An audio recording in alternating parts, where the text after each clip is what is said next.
All right, so we were here yesterday. I covered this exact picture about the molecule of water, and if you don't believe me, look at it right here. You see it? Okay.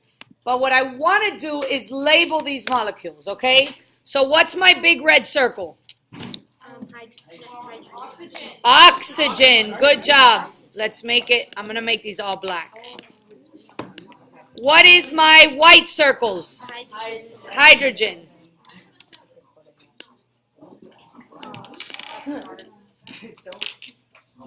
What is, all right, water, which is H2O, right? H2O, two hydrogens and an oxygen. When water breaks up, it is the only substance that breaks up into two equal ions of what? Anybody know what they're called? Okay, so let's say we don't know what it's called. What's this white dot? Hydrogen. So you just say hydrogen ion, okay? Because it broke apart and it became charged. So this is my hydrogen. I'm going to type the H there. So what's left? If this is an H, what's left right here? Oxygen. Oxygen and another hydrogen. Anybody know what OH is? It's hydroxide. Now, hydroxide has a negative charge because, and who can tell me why? Why does hydroxide have a negative charge? Good job. It gained an electron, okay? Even though it's a polar covalent bond, so it doesn't really take it completely, it's pulling on it, okay? Now, when hydroxide exists in a solution, it is a strong base. When hydrogen ions exist in a solution, they are strong acids. And I'm going to tell you about acids and bases in a minute. But looking at these diagrams, take a look at this one, take a look at this one, take a look at this one. Who could tell me which of these solutions is a strong acid? First, second, or third? Can't really see. So you're saying the first, which is correct, because we have 1, 2, 3, 4, 5, 6, 7, 8 hydrogen ions and only 2 hydroxides, making it a strong acid. What's happening here? Count them. 1, 2, 3, 4, 5 hydroxide. How many hydrogens?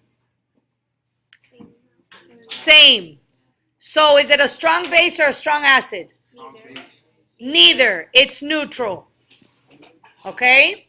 Now let's go here. 1, 2, 3, 4, 5, 6, 7, 8 hydroxide and 2 hydrogen ions. Is it a strong base or a strong acid? Strong base. Strong base. When you see a high concentration of hydroxide, you have a strong base. When you see a high concentration of hydrogen, you have a strong acid. So we measure the levels of acids and base on a scale that's called the what? Good. The pH scale. It is called the pH scale because it's basically, and this is something you've probably never heard of, measuring the power of hydrogen. So we know if something has a lot of hydrogen in it, it's a what? It's an acid. If something has a lot of hydroxide, we're still measuring power of hydrogen, it's a base. Who knows what numbers on a pH scale represent an acid? Good. 0 through 6.99999, right? So that's right here on my pH scale. So we're going to put here acid.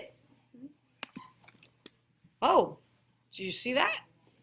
I guess I must have it there. What would 7 be? Anybody know? 7? Neutral. And what substance is neutral? Who knows that? Good job. Water is neutral. So what's 7.00001 through 14. A base. Good job. Now here's a question for you. Which one of the following, 1 or 4, is more acidic? Raise your hand if you could tell me. 1. The lower on the pH scale, so we're going to draw an arrow. The lower you go on the pH scale, and write the word lower. The lower, the stronger the acid. And I'll bring this down so it shows in the video. The lower, the stronger the acid. So what do you think happens with a base? The higher you go, the more bitter. The higher you go, the more basic. We'll say basic. The higher the number, the more basic. And if I ask you, so if it's a higher number, it's more basic, what does it have more of? Oxygen. What does it have more of?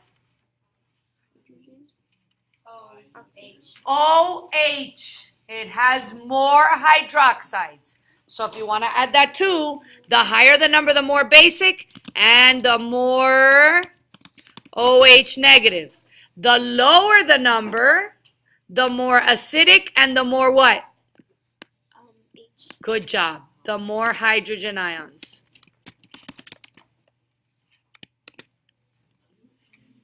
Yesterday we talked about water as an inorganic compound of life. We're going to spend the next 3 days learning about organic compounds of life. So what compounds are in your body that are considered the compounds that make up a living thing? Okay? If you're living, there's a rule that if you're a living compound or organic compound, you must have, good job. It's at least really 2, but the fact that you know that it's that compound, you have to have at least 2 carbons in a molecule to be considered an organic compound of life or an organic compound, period. So molecules that are made up of 2 carbons are considered organic. There's so many. There's a class called organic chemistry 1 and 2. Macromolecules are another component of organic compounds. Anybody know what a macromolecule means, or what does macro mean? Big. They are large compounds made up of a lot of arrangements of atoms.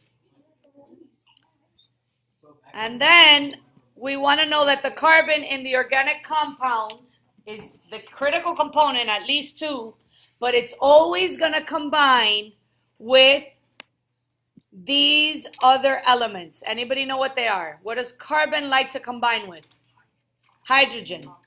Oxygen. Nope. Nitrogen. And then the last 2 is a little more complex and I never get them. Magnesium. What? No.